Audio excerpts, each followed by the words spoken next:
Friends, आज मैं आपको कॉम्बिनेशनल सर्किट्स के एनालिसिस एंड डिज़ाइन के जो प्रोसीजर होते हैं कि किसी भी कॉम्बिनेशनल सर्किट को आप कैसे एनालाइज करेंगे या कैसे आप उसकी डिज़ाइनिंग करेंगे उसके बारे में बताऊंगा। तो जैसे कि अपने प्रीवियस वीडियो में मैं बता चुका हूं कि एनालिसिस एंड डिज़ाइन ये दोनों वाइसा वर्सा प्रोसेस हैं, या आप दूसरे शब्दों में समझ सकते हैं कि ये अपोजिट प्रोसेस है। तो पहले हम बात करते हैं एनालिसिस की कि किसी भी कॉम्बिनेशनल सर्किट को आप कैसे एनालाइज करेंगे। तो देखिए, एनालिसिस में क्या होता है कि एनालिसिस में आपको कोई भी कॉम्बिनेशनल सर्किट दिया हुआ है, उसका हम आउटपुट फंक्शन निकालते हैं। ठीक है, तो यानी कि आप ये कह सकते हैं कि एनालिसिस स्टार्ट होता है, इट स्टार्ट्स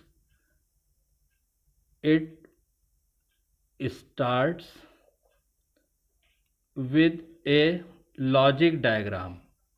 एक लॉजिक डायग्राम जो शुरू होगा, या कॉम्बिनेशनल सर्किट का आपको लॉजिक डायग्राम दिया होगा, वहाँ से आप शुरू करेंगे। और ये ख़त्म कहाँ होता है, एंड कहाँ होता है, ए सेट ऑफ बूलियन फंक्शन पे। ए सेट ऑफ बूलियन फंक्शन, इस पे ये ख़त्म होगा। या और इजी लैंग्वेज में आप कह सकते हैं कि एनालिसिस में क्या करते हैं हम कि लॉजिक डायग्राम हमें इनपुट की तरह मिलता है, और उसका जो हम आउटपुट फंक्शन निकालेंगे वो हमारा आउटपुट होगा। यानी ये चीज़ हमारी इनपुट होगी एनालिसिस प्रोसीजर की, और ये चीज़ आउटपुट होगी। तो ये तो बेसिक हो गया कि एनालिसिस में हम क्या करते हैं। अच्छा, इसमें क्या हो सकता है कि आप बूलियन फंक्शन के फॉर्म में आप उसको लिख दीजिए, या सेकेंड फॉर्म आप क्या कर सकते हैं कि आप ट्रुथ टेबल भी लिख सकते हैं उसकी। ठीक है, जो भी आपको कॉम्बिनेशनल सर्किट दिया हुआ है उसकी आप ट्रुथ टेबल भी लिख सकते हैं। तो ये एनालिसिस प्रोसीजर होता है। अब एनालिसिस करते कैसे हैं किसी भी लॉजिक डायग्राम की, तो देखिए उसके 3 स्टेप होते हैं। पहला स्टेप क्या है, स्टेप 1। स्टेप 1 में आप क्या करेंगे कि सबसे पहले तो आप ये चेक करेंगे कि गिवन सर्किट आपका कॉम्बिनेशनल सर्किट है या नहीं है। ठीक है, ये कैसे पता चलेगा कि कॉम्बिनेशनल सर्किट है या नहीं है। भाई आपको ये देखना पड़ेगा कि सर्किट में कोई फीडबैक पाथ है या नहीं है, या मेमोरी एलिमेंट। ठीक है, अगर कोई भी फीडबैक पाथ या मेमोरी एलिमेंट प्रेजेंट है तो फिर वो कॉम्बिनेशनल सर्किट नहीं है। और अगर फीडबैक पाथ या मेमोरी एलिमेंट नहीं है तो वो आपका कॉम्बिनेशनल सर्किट है। फीडबैक पाथ क्या होता है, सिंपली आप देखिए पूरे सर्किट में कहीं भी किसी भी गेट का, जैसे फॉर एग्जांपल हमने कहा ये कोई गेट है मान लीजिए, ठीक है, ये इनपुट है, और इसका आउटपुट दोबारा से इनपुट में कहीं जा रहा है। ठीक है, तो इस तरह के पाथ को आप फीडबैक पाथ कहते हैं। तो इस तरह की चीज़ नहीं होनी चाहिए। अगर इस तरह की चीज़ नहीं है तब वो आपका कॉम्बिनेशनल सर्किट है। तो पहला स्टेप 1 में तो आप ये चेक करेंगे कि गिवन सर्किट आपका कॉम्बिनेशनल सर्किट है या नहीं है। सेकेंड स्टेप जो है स्टेप 2। स्टेप 2 में आप क्या करेंगे कि जब आपने एक बार चेक कर लिया कि कॉम्बिनेशनल सर्किट भाई हमारा कंफर्म है कि कॉम्बिनेशनल सर्किट है, तो इसमें क्या करेंगे कि गिवन सर्किट में आप आउटपुट निकालने की कोशिश करेंगे, या you have to obtain output Boolean function. Output Boolean function, ये अभी मैं आपको नेक्स्ट लेक्चर में एग्जाम्पल से भी आपको और क्लियर हो जाएगा। तो सेकंड स्टेप में आप क्या करेंगे कि बूलियन फंक्शन का आउटपुट निकालेंगे। ठीक, और थर्ड और फाइनल स्टेप में आप क्या करेंगे कि जब आपको बूलियन फंक्शन पता चल गया, ठीक है, after knowing the Boolean function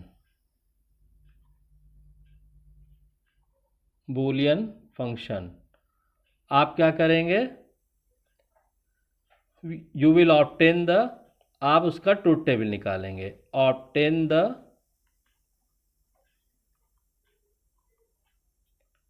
truth table for the circuit, for a circuit. तो ये 3 स्टेप होते हैं किसी भी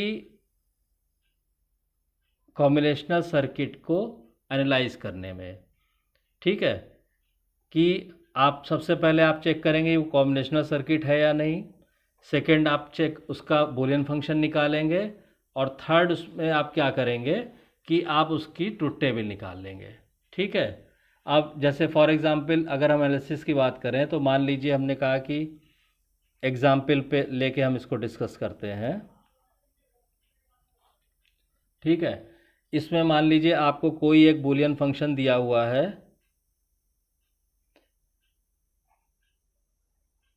ये एक एंड गेट लगा है, फिर ये एक और गेट है, फिर आपके ये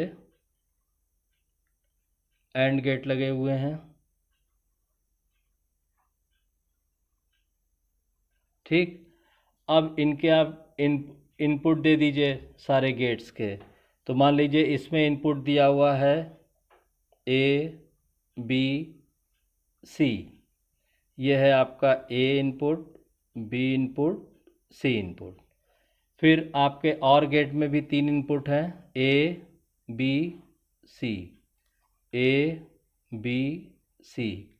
फिर आपका दिया हुआ है इस एंड गेट में 2 इनपुट हैं, ए बी, फिर ए और सी, और उसके बाद इसमें इस एंड गेट में आपका दिया हुआ है इनपुट बी और सी। ये इनपुट्स दिए हुए हैं। अब उसके बाद क्या है कि यहाँ पे एक और गेट लगा है। ठीक है, और इन तीनों का जो आउटपुट है वो इस और गेट में जा रहा है। ठीक है, अच्छा उसके बाद क्या है कि ये मान लीजिए जा रहा है। ठीक, अब यहाँ पे क्या है, एक एंड गेट लगा है, और इसका जो आउटपुट है वो इन्वर्ट होके नॉट गेट के बाद इसमें इनपुट हो रहा है। ठीक, और दूसरा जो इनपुट है वो इसका जो आउटपुट है वो आपका यहाँ जा रहा है।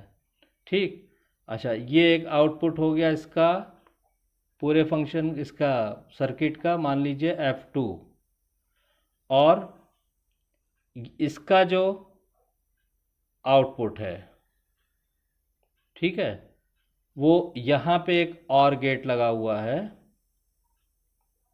और यहाँ पे एक आपका आउटपुट मिल रहा है F1, और इसका जो दूसरा ये चला गया आपका इसमें, और इसका जो इनपुट है वो इसका आप ऐसे ले लीजिए आउटपुट है।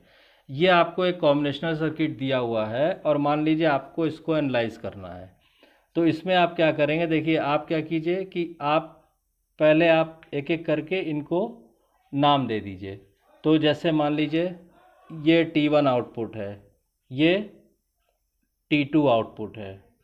ठीक है, ये हम ऑलरेडी F2 दे चुके हैं, तो यहाँ पे ये क्या हो गया, F2 बार हो गया।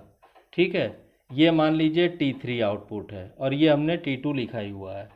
अब आप क्या करेंगे कि अब जैसे आप इनके बूलियन फंक्शन लिखने शुरू कीजिए। तो जैसे आप F2 लेंगे तो भाई इसका आउटपुट क्या हुआ, AB, ये हो गया AC, ये हो गया BC।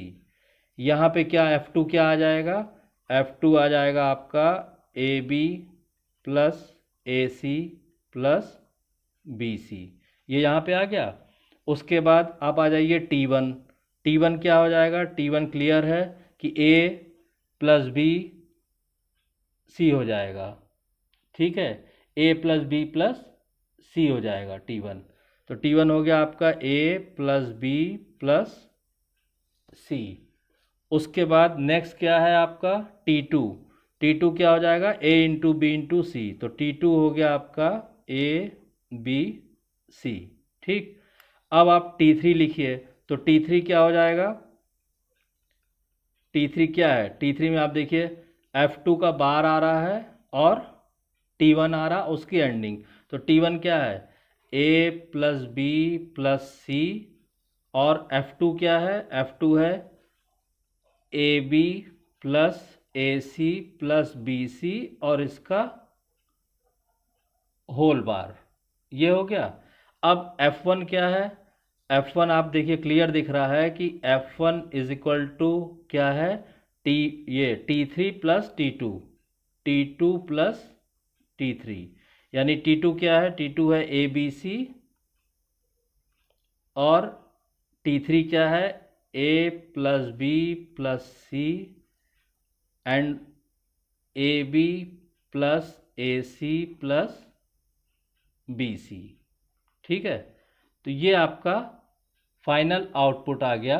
और जब इसको आप सिंप्लीफाई करेंगे, ठीक है, बूलियन लॉस को यूज़ करते हुए सिंप्लीफाई करेंगे, तो finally you will get F1 is equal to A bar B C bar plus A bar B bar C plus A B bar C bar plus A B C. इसका जो simplification का process है, मैंने previous video डाली हुई है अपने channel पे कि बूलियन फंक्शन को कैसे सिंप्लीफाई करते हैं, तो अगर आप उसकी मदद लेंगे तो इस फंक्शन से सिंप्लीफाई करके आप यहाँ पे आ जाएंगे। तो ये कंप्लीट एनालिसिस का प्रोसीजर है किसी भी कॉम्बिनेशनल सर्किट का। अब मैं इसको फिर से समराइज करना चाहूँगा इसको, कि देखिए इसमें क्या है एनालिसिस प्रोसीजर में, कि it starts with A logic diagram. देखिए ये लॉजिक डायग्राम हमको दिया हुआ था, और एंड कहाँ होता है, ए सेट ऑफ बुलियन फंक्शन, यानी फाइनली हमको ये आउटपुट मिलता है। और इससे फिर हम ट्रुथ टेबल भी बनाना चाहें तो ट्रुथ टेबल भी बना लेंगे। ठीक, कैसे करेंगे, स्टेप 1 में सबसे पहले हम देखेंगे कि भाई कोई इसमें देखिए किसी भी कोई भी आउटपुट, चाहे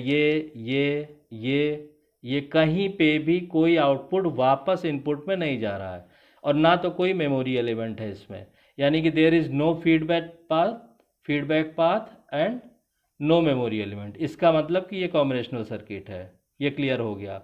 स्टेप 2 क्या है कि ऑब्टेन आउटपुट बुलियन फंक्शन।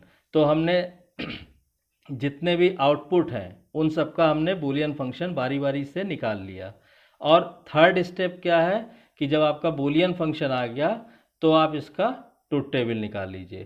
तो ट्रुथ टेबल भी आप बूलियन फंक्शन से ट्रुथ टेबल अगर आपको निकालना है तो आप मेरी प्रीवियस वीडियोस देखिए, उससे आपको क्लियर हो जाएगा। ए बी सी की आप वैल्यू देते जाइए और आपको आउटपुट मिल जाएगा। तो this is the complete analysis procedure for a combinational circuit. Thank you.